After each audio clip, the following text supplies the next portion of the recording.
Fitzgerald Kennedy, do solemnly swear I, John Fitzgerald Kennedy, do solemnly swear that you will faithfully execute the office of President of the United States that I will faithfully execute the office of President of the United States and will, to the best of your ability, and will, to the best of my ability, preserve, protect, and defend the Constitution of the United States. preserve, protect, and defend the Constitution of the United States. So help you God. So help me God.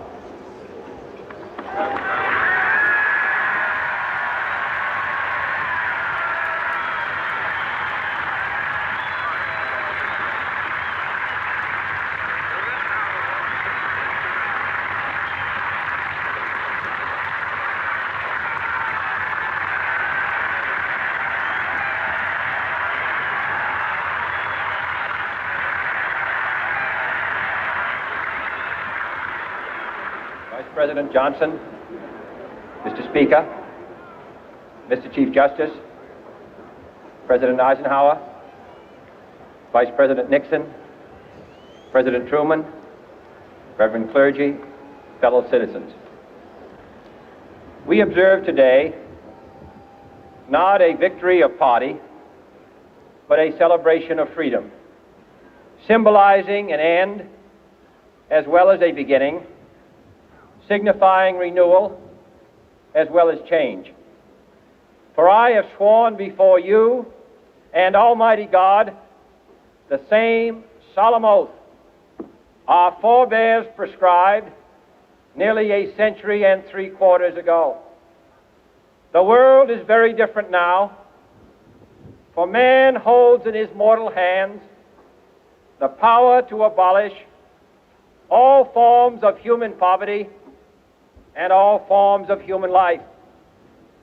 And yet the same revolutionary beliefs for which our forebears fought are still at issue around the globe. The belief that the rights of man come not from the generosity of the state, but from the hand of God.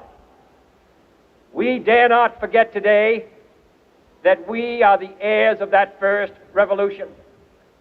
Let the word go forth from this time and place to friend and foe alike that the torch has been passed to a new generation of Americans born in this century, tempered by war, disciplined by a hard and bitter peace, proud of our ancient heritage, and unwilling to witness or permit the slow undoing of those human rights to which this nation has always been committed and to which we are committed today at home and around the world.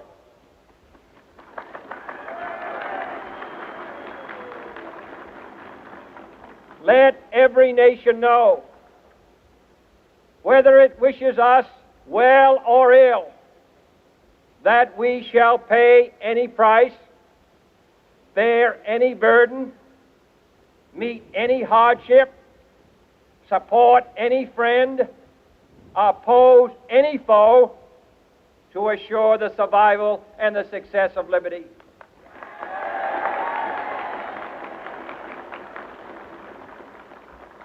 This much we pledge and more. To those old allies whose cultural and spiritual origins we share, we pledge the loyalty of faithful friends. United, there is little we cannot do in a host of cooperative ventures.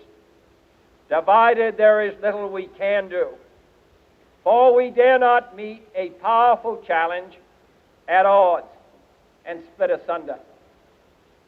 To those new states whom we welcome to the ranks of the free, we pledge our word that one form of colonial control shall not have passed away, merely to be replaced by a far more iron tyranny. We shall not always expect to find them supporting our view, but we shall always hope to find them strongly supporting their own freedom, and to remember that in the past, those who foolishly sought power by riding the back of the tiger, ended up inside.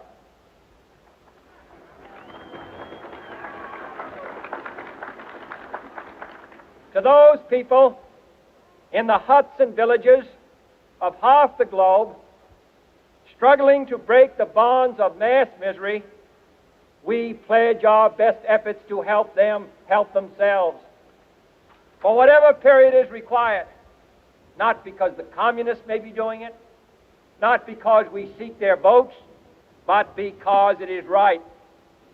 If a free society cannot help the many who are poor, it cannot save the few who are rich.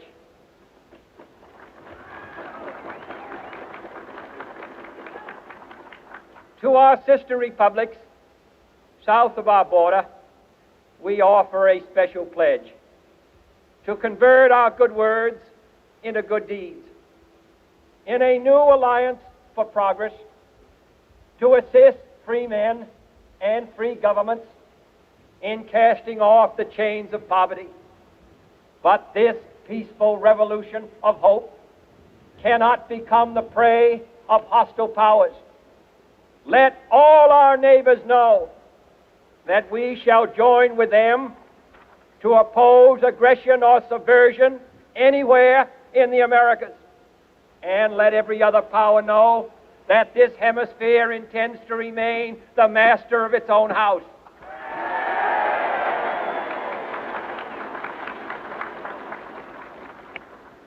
To that World Assembly of Sovereign States, the United Nations, our last best hope, in an age where the instruments of war have far outpaced the instruments of peace, we renew our pledge of support to prevent it from becoming merely a forum for invective, to strengthen its shield of the new and the weak, and to enlarge the area in which its writ may run. Finally, to those nations who would make themselves our adversary, we offer not a pledge, but a request that both sides begin anew the quest for peace. Before the dark powers of destruction, unleashed by science, engulf all humanity in planned or accidental self-destruction, we dare not tempt them with weakness, for only when our arms are sufficient beyond doubt can we be certain beyond doubt that they will never be employed.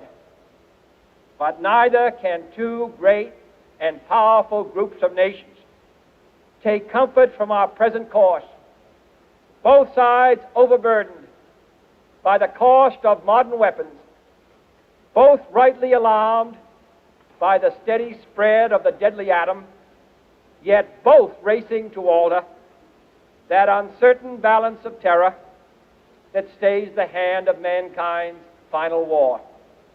So let us begin anew, remembering on both sides that stability is not a sign of weakness, and sincerity is always subject to proof.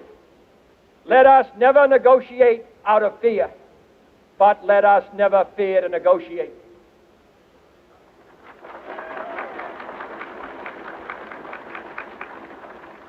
Let both sides explore what problems unite us, instead of belaboring those problems which divide us. Let both sides, for the first time, formulate serious and precise proposals for the inspection and control of arms, and bring the absolute power to destroy other nations under the absolute control of all nations.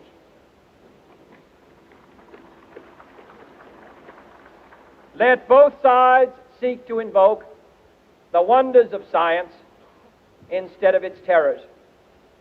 Together, let us explore the stars, conquer the deserts, eradicate disease, tap the ocean depth, and encourage the arts and commerce.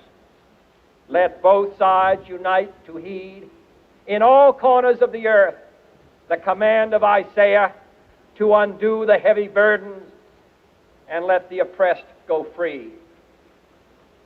And if a beachhead of cooperation, may push back the jungle of suspicion, let both sides join in creating a new endeavor, not a new balance of power, but a new world of law, where the strong are just and the weak secure and the peace preserved.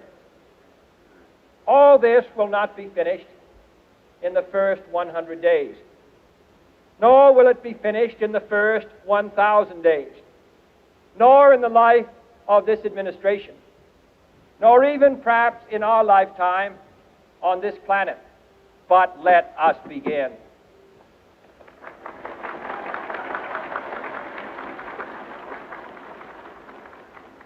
In your hands, my fellow citizens, more than mine, will rest the final success or failure of our course.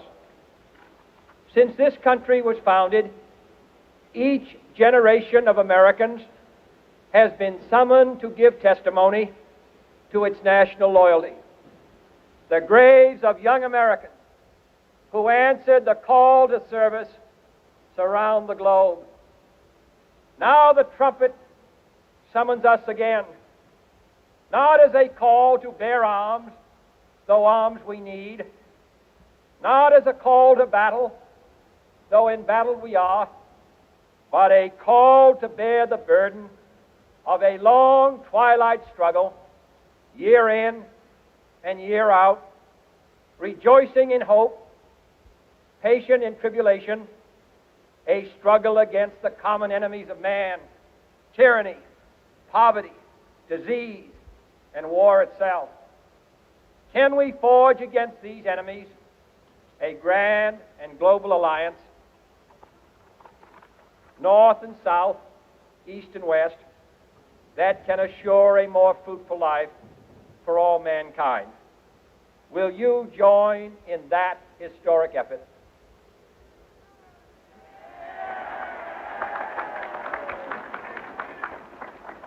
In the long history of the world, only a few generations have been granted the role of defending freedom in its hour of maximum danger.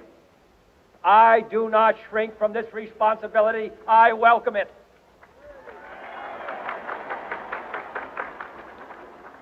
I do not believe that any of us would exchange places with any other people or any other generation. The energy, the faith, the devotion which we bring to this endeavor will light our country and all who serve it. And the glow from that fire can truly light the world. And so, my fellow Americans, ask not what your country can do for you, ask what you can do for your country.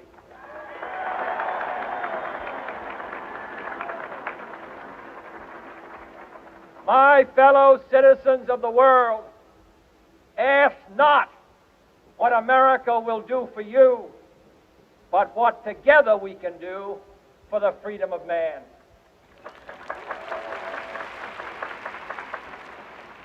Finally, whether you are citizens of America or citizens of the world, ask of us here the same high standards of strength and sacrifice which we ask of you.